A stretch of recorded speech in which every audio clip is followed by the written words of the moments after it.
All right, guys. So I think we're going to get started. Can everyone hear me okay? Just somebody throw something up in the chat if you can. Yes, a yes from Faisal. All right, outstanding.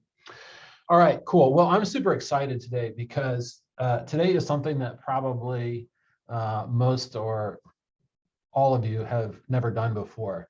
And I found it to be super useful and has really elevated my my sort of organizational zen to a very high level. So I think it's going to be really exciting, and as far as these things can be exciting. And so I hope you feel the same way. And we're going to talk today about making data packages. Okay, today's lecture is going to be on the shorter side, so we're going to definitely have some time for questions at the end. So be thinking and put things up in the Q&A or in the chat if you have questions about these subjects that we're going over today or anything else. All right. So about data packages. So first of all, why do you want to do this? The main reason is that it reduces your vulnerability to things getting confused or deleted or overwritten or lost, or basically using the wrong version of something that you have produced. And just as a quick sketch of the process that we've gone over in this class, is we've started and we've talked about starting from raw data, okay, which may exist in many different forms, and you may have, dozens and dozens of experiments that go into a paper, and each of one of these could exist as a separate CSV file or a spreadsheet on your computer in some way, and so there's many sources of vulnerability. Let's say if your whole analysis is dependent upon many files, one of those files getting lost would, potentially cause a lot of problems for you. So we take raw data and we process those data using processing scripts, and these are things that we've talked about over the last 5 weeks. And from these, we generate processed data. Okay, and we didn't explicitly state it. I'm going to mention it below, but processed data usually lives in the workspace of your R project, but then you can save those, and anything that's in your workspace you can actually save into a binary digital compressed file called a .rda file, and save those things. So you might say, well, why can't I just save all of my R objects as .rda files and be done with it? Well, the same thing applies. Even though many different raw data files may make up a particular .rda file, like a CDS object or a big table. It might rely on many different independent tables. Still, your whole analysis is dependent upon those RDA files, and you may have different versions, and those might get confused, and you might, want to go back sometime down the road and figure out what you did. And the less things you have to trace back, the better. Okay, so today what we're going to talk about is having a single source of truth for your project. And that's like a sort of like a software database term, but I think it's very important for us to keep in mind as things get more complicated and you get towards the end of your PhD or your postdoc, or if you're running a lab, if you got a whole team of people, keeping all this stuff in an organized way that you can go back and get it is a key factor. Okay, so all I've done here, I've just added a step where we make a data package, and this data package becomes a single source of truth for your analysis. And the analysis is where you're going to make the final figures, you're going to make the final tables, the final p-values, whatever data you're going to actually type into your manuscript is going to be produced from analysis.r, for example, from the data package for your project. Okay, and this is very easy to store different versions, to back up, because it's only in one spot on your computer. Okay, so why else do you want to make a data package? Well, data packages are closely tied to documentation. Okay, now you can, like anything, you can document poorly or inadequately, but at the very least, it prompts you to make some notes about how you produce these individual data objects. So if I make a table, it might be relevant, like where that, and it's for certain relevant, where the data that go into that table comes from. And that is the documentation that you're going to produce when you build the package. Individual RDA files they're not attached to any documentation, so they live in sort of isolation. But when you build the package, all these things should be documented in a structured way so that you can easily go back and figure out where those data came from. Okay, the next reason why you want to do it, I've already mentioned, is versioning. And so, your project that you're working on is going to go through many different stages of development. You're going to do some pilot studies. You're going to do maybe 3 or 4 different, sort of major sub projects, major types of analyses for a project, in vivo analyses, or some image analysis, or some single cell, or some patient data, and all these things are going to develop at different times over 4 or 5 years for your project. And you want to have a consistent view of everything at the same time, because things will change in relationship to each other with your project. So versioning the data package gives you a snapshot of the history of your whole project. And so that's in the development phase, like when you're working in your project, and eventually you're going to submit it to a journal. And then, so that's another version, that's an important version, right? And then, you're going to get some comments back on your paper, and then you're going to want to revise all of your project, most likely, revise the data for the revision. And so that's another important version of your project, okay? And so basically what you're doing is you're capturing the state of your whole project rather than individual objects.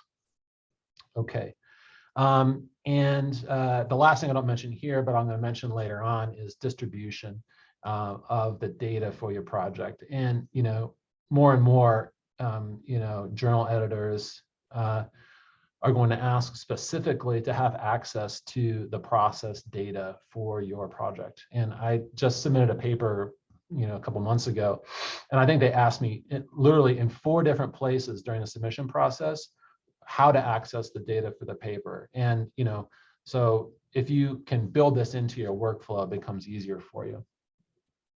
All right. Prerequisites. So before you're going to start building packages, obviously you have to be working in R, you have to have some process data. But when you get down to the nitty-gritty of building your projects, you're going to want to set up a couple of things first. All right. So the first thing you want to set up is your byline. I don't know any other way to call it, but I'll just show you what I mean. if you run this code, and I put it here in the notes, edit our profile, that will just bring up a text file that, if we haven't talked in detail about our profile, it's just a configuration file. It just sets certain options for your R session whenever you run an R session. Okay, so if I run this, it brings up this file here. And this is just a text file, and I have a lot of things in here. But what I want to highlight is this bit up here. Okay, actually this bit, just this much, where it says use this, full name, and then description, and it's got my name here, my email, and my org ID, which is a good thing to have. If you set those things, then when you build your data package, that will automatically be, sort of imported and set up for you. So you don't have to like write that stuff every time. And, when people like download your data to use it for their own project, then they know like who wrote it. And that's like a good thing. So that's an important thing. You're gonna want to set that up. And I just have like my particular like version of that here. So obviously you would use your own name and your own org ID. If you don't have an org ID, it's actually like a really good thing. You should sign up for that. And a lot of journals now, when you're submitting, will allow you to log in with your org ID, and then it will automatically import like all of your like contact information, which is super helpful. The next thing that you're going to do is you're going to want to set up the data package as a separate R project. Okay, so I'm going to use the word project in a couple of different ways. Basically anything that we are in terms of our studio is a project in some ways, but we have an analysis project where we take data and produce figures and tables and such. And then we have a data package, okay, which is also an R project, but is only designed to encapsulate and document the data that we're going to use for the analysis project, okay? So hopefully that makes a little bit of sense. I've written a function that, basically uses or wraps around another function from the use this package, but it adds some additional features that I think are really important. So I would encourage you to use this particular function here when you're going to go to set up a project, okay? And so I'll show you how this works. And I have this here in the week 6 script for our workshop project, and I will push this to GitHub, so you should be able to get this after the lecture today. So you're going to run this project, okay? And now I have a very sort of semi-arbitrary convention for how I name these data packages, okay? So and this is just so that I can stay organized, and you might have your own strategy, but this is what I would recommend to do. So the project in this case is called workshop project. I use an underscore because I like underscores.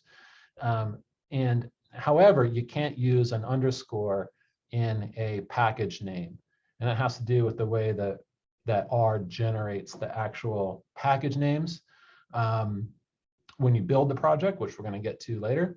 So anyways, I substitute the little underscore guy here for a period, and then I just use the same words. So it's workshop project, and then I add .data package on the end. Okay, and that's how I know what data packages go with what projects on my computer system, and there might be, I don't know, 20 or 30 of them on there. Okay, so if I run this, that will set up a new project, and it will open up that new data package project now. Okay, now this looks different from when I ran the command to initialize a project. So that command, as you can see here, was initialize package. Now, so there's a different structure for a package, and it's really important, compared to a project. And we'll get to that in 1 second as soon as I finish the initialization. So you're going to go to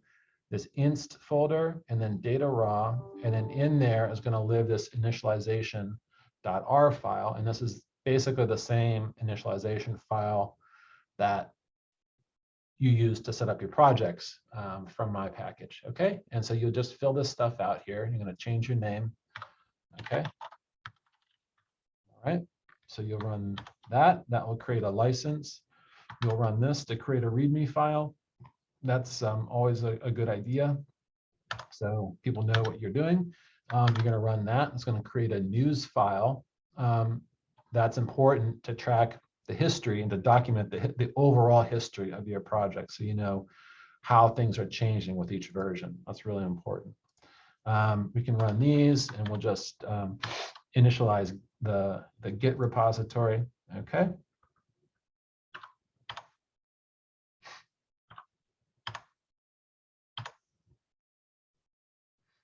Now, if you're not using Git, I recommend that you do, number one, but it's not 100% essential for what we're doing today. So, and then 2 is yes. Okay, so that will create a new GitHub repository. Okay. All right, so we have a new GitHub repository workshop project data package. Okay, good. So, all right, so let's go back to R for a second. All right, so we've reached the end of that file. It says delete this file. So we'll go ahead and close that and then delete it because we're done. Okay, done. All right, so we'll go back to the top level directory for that. And let's go back to the notes here. So, so I've already discussed can only have alphanumeric characters and a period in the name.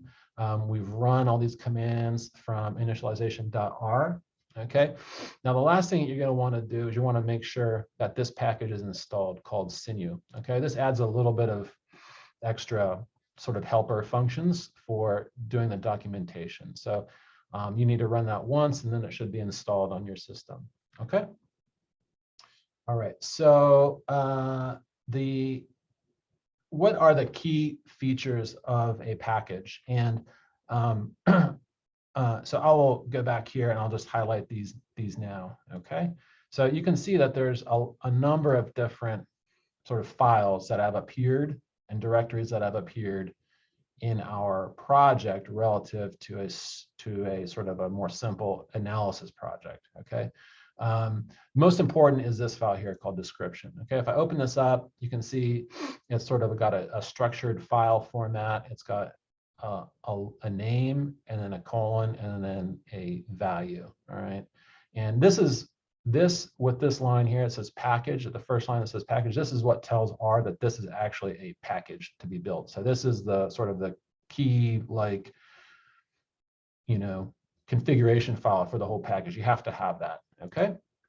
All right. But then you can fill this out for however you want it. Okay. And then you can put a simple statement here, for what the package is. Okay. And this would be data package for the workshop. Okay. You have your version number. This is a really important thing. This is what you're going to increment anytime you're going to make a change to this package. All right. This is where the author sort of byline information got imported. So, that's why we changed that. Here you can put like a blurb about your project. And this is sort of like, like an abstract. Okay. And this is, it's not required. This will only show up, once a person has downloaded this project. So, it's only really important if you're sharing, because you should know in your mind what your project is about in general terms, at least. But if you want to, you can put the abstract for your paper in there, anything like that. But it's usually just like a paragraph in length. And then there's some other things here about, like who to contact if there are issues, and it's just got your email and stuff in there so it's got the GitHub things, which will link to your email. Okay, so that's a description of file. That's really important. Another thing that appeared in here is this namespace file. And, this is also really important. It has to be there, but it actually has to be blank for a data package. This is related to, if you're writing functions, which we're not going to talk about. Writing functions is fairly, it's a bit more complicated. You can definitely do it. It has some intricacies that you have to deal with, but that's what the namespace file is for. So you can just ignore that. It should be blank. We've already, mentioned the news file. So news is for documenting, like bullet point changes, to each version of your project. So you're going to want to fill that out every time you add something to your project. The R directory. Now this is really important. The R directory, you think you're going to put like scripts in there and stuff. For a data package, you only want one file, and that should be data.r. All right. Now the thing is, when R builds a package, what it does is it goes to the R directory, and then it runs everything that's in your R directory. So if you had some complicated script in there to do some analysis, like if you put it in there by accident, like I've done, it will try to run that, and it will most likely do things you don't want it to do, or cause errors or something else. So for a data package, there should be one file in there, and that's going to be data.r. All right, now that starts out blank, but this is where we're going to put our documentation about each of the data objects. Okay, so that's data.r. Then the other thing to point out is this directory here, inst. Okay, inst is a really important directory, because what inst is it's going to be everything that is sort of a text file based object that's going to get installed with your package. Okay, and this stuff doesn't have to be executable. Like, you don't have to be able to like click it and run it, that sort of thing. It's not going to get automatically run by R at any point. But what it is, it's most importantly for your scripts that you use to generate the data that we're going to package. Okay, so let's say you have a whole page of, like, say, loading and processing single cell RNA-seq data. Well, you don't want to keep that around in your analysis project, because you're done with it. You're never going to use it again. And the whole point is to take all that stuff that you're done with, move it out of your analysis project, so you never have to run it again, and put it someplace else. And this is the place where it goes. Now, the convention is a little bit confusing. The convention is to name the directory that holds those scripts data-raw. And, but you're not actually going to put data in there. You're going to put the scripts that process your raw data into the process data. And all I do is I just like move them in there. Okay, so so that goes in there. And in this case, I also have this git commands file in there. That's for running git commands, obviously. So you can really put any sort of R file in there. But basically this is where you're going to put all those processing scripts. Okay, you can put other folders in here, and most of these are named by convention. So there's a folder that you can put in there called ext data. So I'll just type it in here, ext data. Now let's say you had like some like small tables, and by small I mean like kilobase size, not megabase size tables that you want to include or distribute with your project for whatever reason. And I'm not strictly recommending that, but you might want to do that.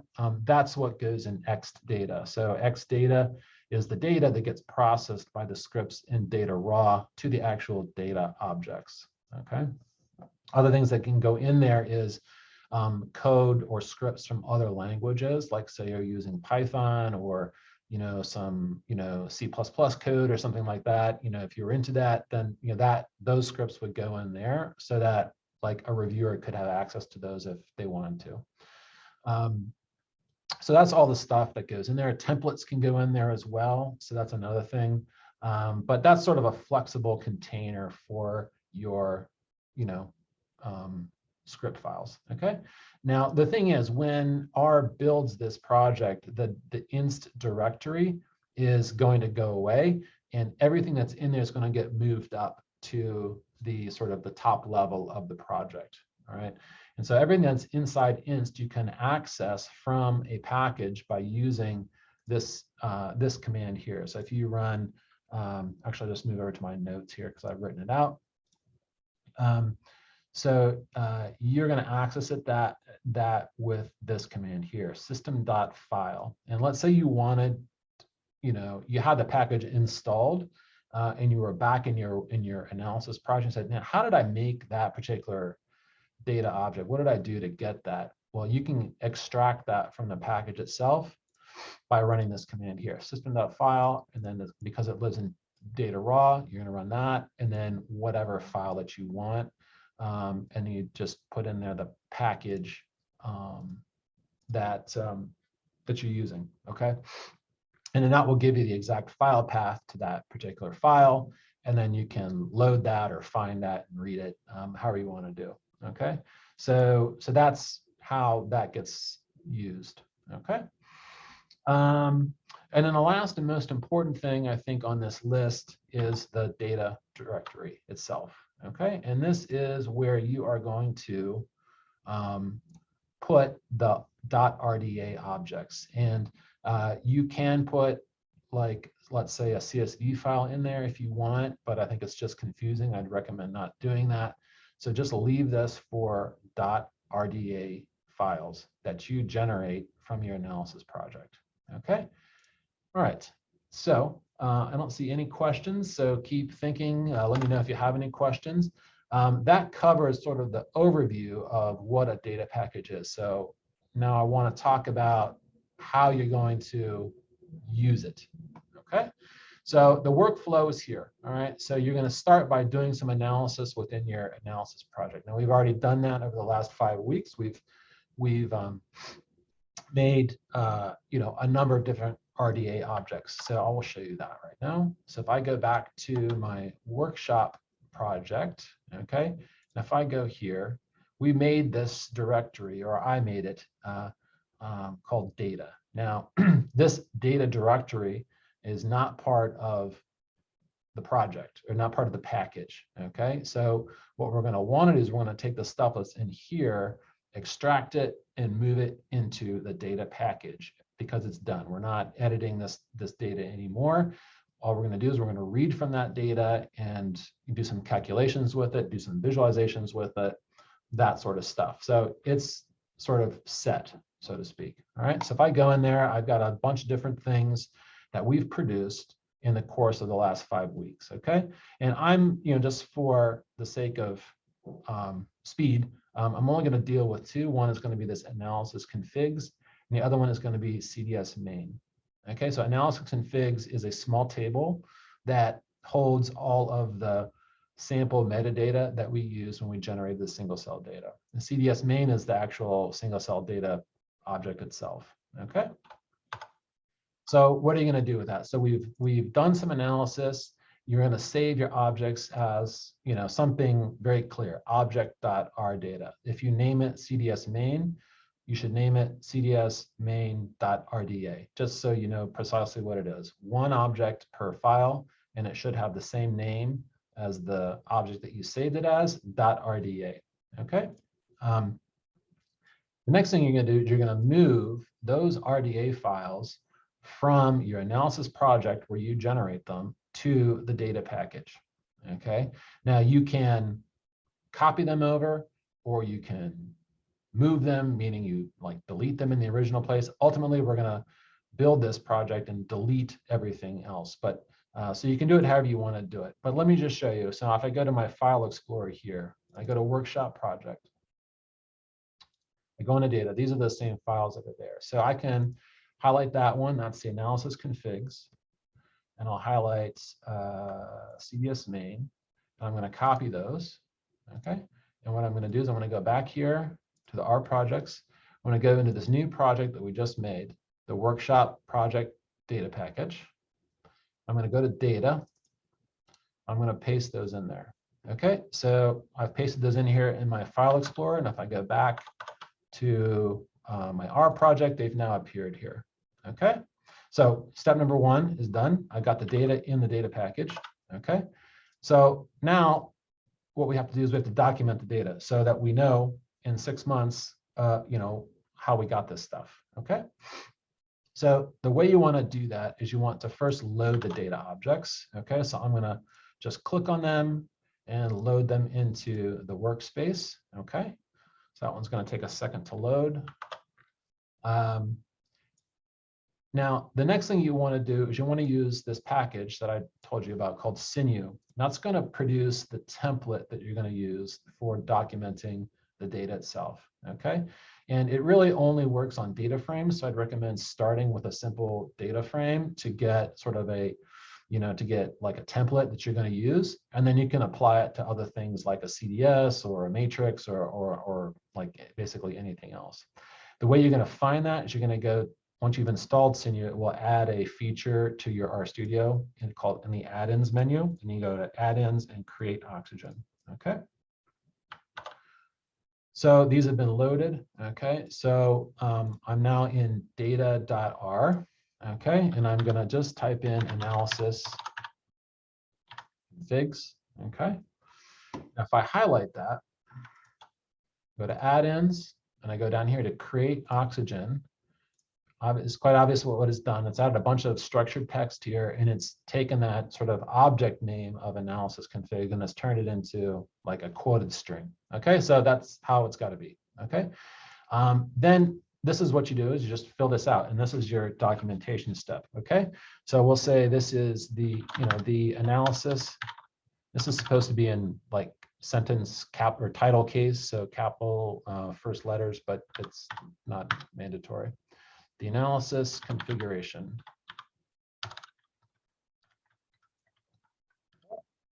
Now, description is a paragraph, okay? So then this is where you write out everything you did to get that piece of data. So in this case, I'm just going to keep it simple, but you should be as detailed as you think you need to be. And you'll say, so this is, basically the file paths to the cell barcode matrices used to generate CDS name. Okay, and then you can say in here, we'll say C data dash raw slash, in this case will be load process.r, because that's like either where we generate that object or where we use it. It's just a relevant, the relevant R file where we're going to use this piece of data. Okay. It's already generated the format for us. It's a data frame with 2 rows and 4 variables. And then you'll have the opportunity to sort of edit this, these columns here. So these are each of the columns in the data frame. And you should generally fill this out.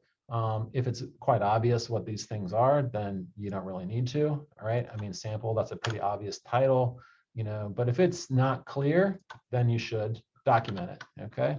So in this case, I'll just delete all these because we don't really need to know. I mean, I think the column headings are very helpful. Then, sort of by convention, there's no sort of rules on this.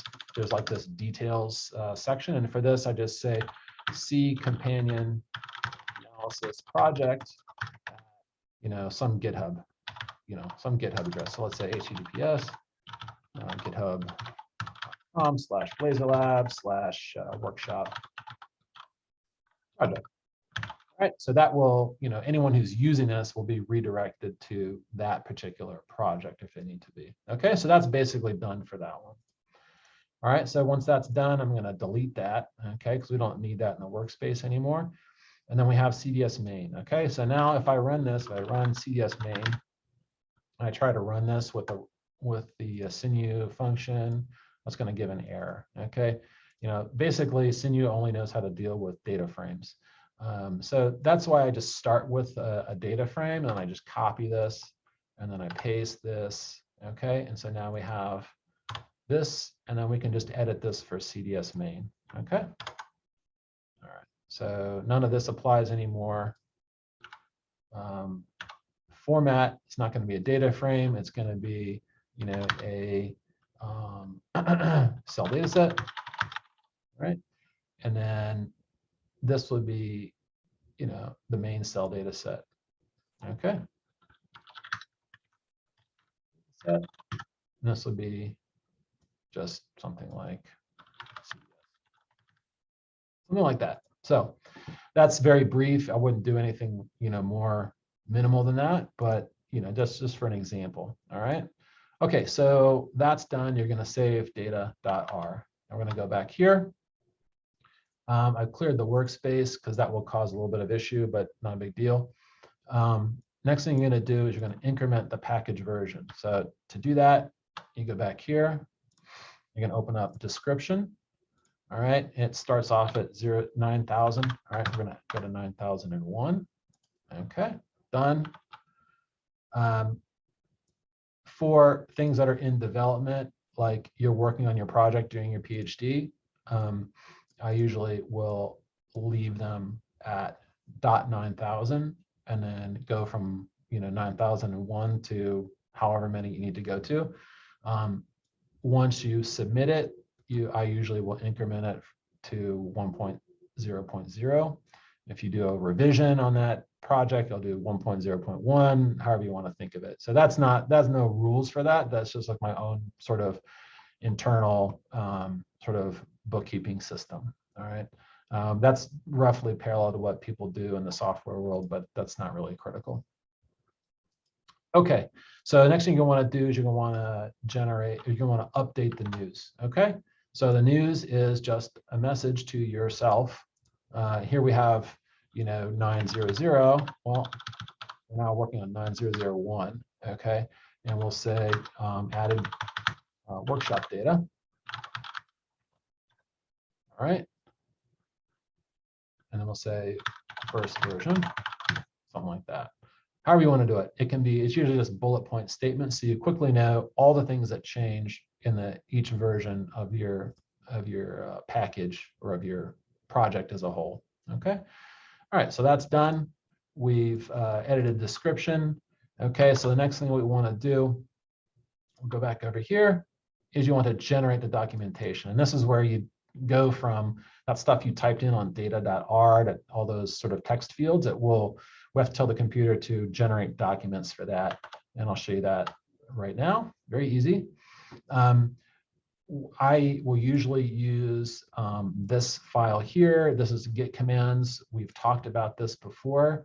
You just have to add a couple of lines here, which you can either remember or refer back to this thing. But what you're going to put in here is document rules document. Okay, save that. We'll run that. Okay. What's happening now is it's basically generating those sort of manuals for those data objects. So we've created a new folder here called man, which you might notice, with these objects in them. And if I click on this, if I click on analysis configs, you can see that it's done some processing on that thing that we wrote. Okay, and you're not going to edit this. It warns you don't edit this, but you can preview it if you like, and that preview will show you exactly the manual or the help file that you're going to get for this particular data object. Okay, and this is the text that we wrote in the description, and we have the details, and all of the the columns and so forth with anything that we wrote in there. So that's how, when you load this package up, you're going to be able to access this file and figure out what these things are. Okay, so I don't ever look at those when I'm building a package. That's just to show you like what we just did. Okay, so I recommend using Git, as I've said before. So we'll just go through the sort of Git things here. All right, so we'll add the files using Git. We'll commit and we'll say this is version 0.0.0.9001. Okay. All right, so that's committed, and then we can push. Okay, so now all of the code has been pushed to my GitHub. Now, an important thing is that you don't want to push giant files to GitHub. So if we look at the git ignore file, like it's not going to push the RDA files to GitHub. So that should automatically be ignored, which is what you want.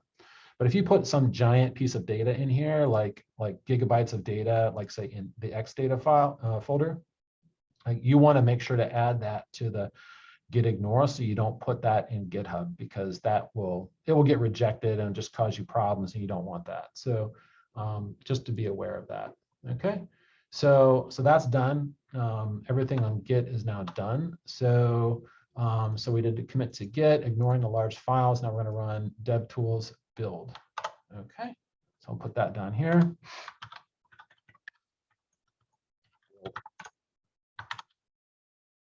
All right.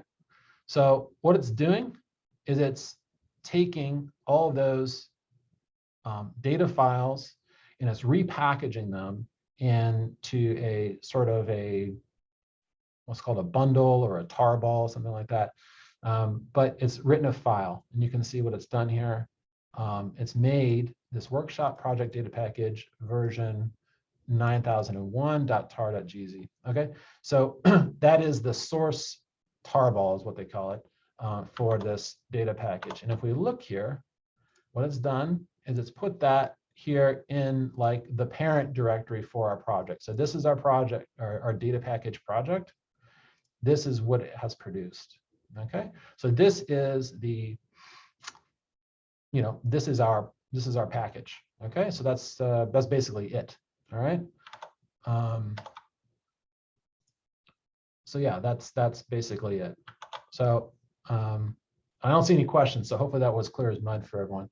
So then the question is, what are you going to do with this? All right, so I have a way that I've developed, and no one, there's no like strict rules for how you have to do this, but this is how I recommend that you do it.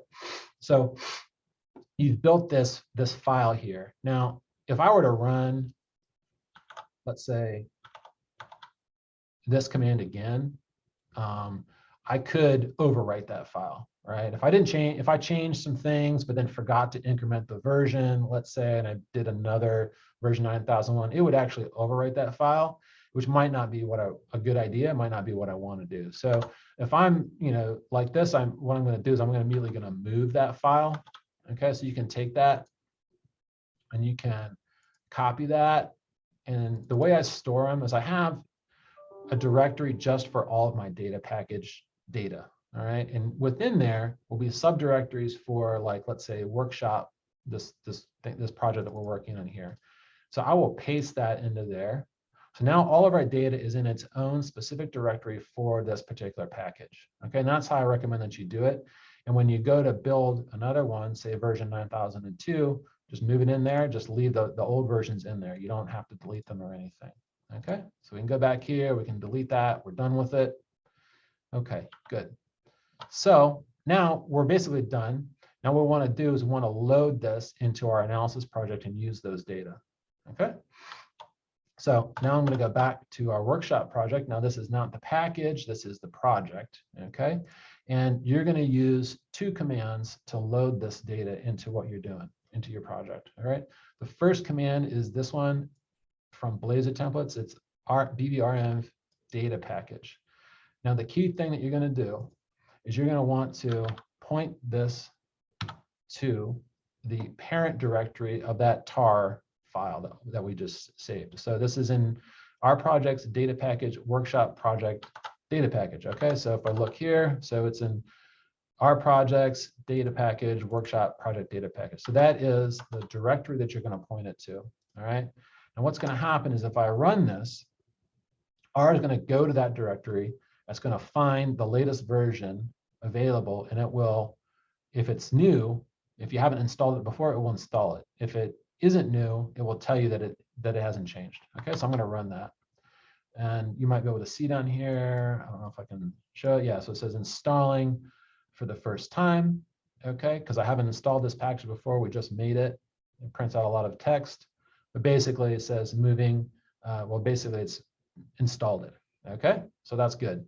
Now, that hasn't changed the original tar file, that's still there. You can go back and install it again. So if I install this again, it will say, your current version of this data package is up to date, so you don't have to install it again. All right, so that's great. So it's been installed in this project, but this is a little bit, sort of difficult to explain, but, or to maybe conceptualize, but when you're working on big data, with big data packages, it can take a while to load into memory. All right, and this is sort of a frustrating thing, and you don't want to have to necessarily occupy all the memory on your computer if you're not going to be using, like, say, 2/3 of the objects in your data package. And so what we can do is use this package called lazy data, and you're going to install lazy data on your system if you want to use this, which I would recommend. But you're going to use this, and what this will do is it will sort of put a digital pointer to these data objects in your workspace. And so let me show you what I mean. Okay, so I'm going to run this. It says required data. All right. Actually, I wrote the wrong thing there. We're going to require data workshop project data package. All right, so run that one. So if I go here now to my global environment, see workshop project data package, I click on that. And what it's got here is those two objects that we made, the analysis configs and the CDS main. And you can see that this listed as a type of promise, which means it's just like pointing to a spot on the disk rather than loading it into memory. And it's not occupying any memory, as you can see here. All right, so that's the way you want to do it. Now, what happens is when I call this up, if I run this, say analysis configs, it will now load that into memory. So now it's occupying 5.3 kilobytes of memory. Okay, and if I run, CDS main, it will now load that 60 megabytes now into memory. So it doesn't occupy memory until you actually need to use it. All right, so that's why I'd recommend using that. All right. And that's it. That's really all you need to do. The couple of things to clean up is you can go back and you can delete the original RDA files just so you don't have duplicates, on your system, which is always a good thing to get rid of duplicates. And then you repeat as necessary. So as you add more data that you don't want to have to recompute every time, that you spend a lot of time putting together, that you think is in a good processed state, to where you can immediately extract and quickly extract figures, tables, calculations from it. That's the sort of thing you want to add to your package. Now, as you can see, it takes a few minutes to do all this. So you're not going to do this like every day, but once you get sort of a body of things that you want to say, all right, I'm done with this and I want to just like archive it more or less for my project, that's when you want to do it. Okay, and then you can distribute this package. Okay, so that tar.gz file is perfect for distributing. You can either direct your collaborators from within your institution to that directory, tell them to use the rm data package file to load it just like you did, and it should work no problem for them. You can also distribute it to a repository, an accessible open source repository for your journal editors or your reviewers. And this is often what they're going to be asking for. And there's a few of these. I use Dryad. Ohio State has a subscription to Dryad. It's free. You just basically upload that file. You put some details about how you got all this stuff. And usually it's like the abstract for the paper, some methods, some brief instructions on how to install and use it. And then you're going to want to point them to the analysis code on GitHub. Okay, so you don't need to point them to the data package code, but you're going to point them to the data, which is, you're going to give them the data, which is the data package, and then point them to the GitHub code that extracts that data and produces the figures and the calculations and the tables that are going to be in your manuscript. Okay, so that's the way I do it. So question here. So for publication, what kinds of scripts do we need to submit, including everything or the main codes? And usually which public server do you need to submit for the scripts? Okay, so just to review, the data package, this file here, let's see if I can find it, that file there, once you're ready to submit your paper, that's going to go to Dryad. I can just show you my Dryad website. So Dryad repository. Okay, so that's very simple. And you can keep, so the nice thing about Dryad is that you can keep things private for peer review or private for collaborators. You can generate like a key to allow private access to these things. And then once your paper is published, you want people to use your data so then they can cite your paper more easily. And then you can make it a public thing that people can access without any sort of key. So it's very easy. You're going to log in, and then it's just like sort of filling out some web forms. So it's really pretty easy. And so in terms of what kinds of scripts are you going to include? Well, like I said, the inst file. Oh, this is actually an important point, which I didn't highlight, which I should have. Thank you. What you want to do, and we can just quickly do this, is you're going to want to, I just want to demonstrate including the scripts that you will use to generate CDS main. So if I go to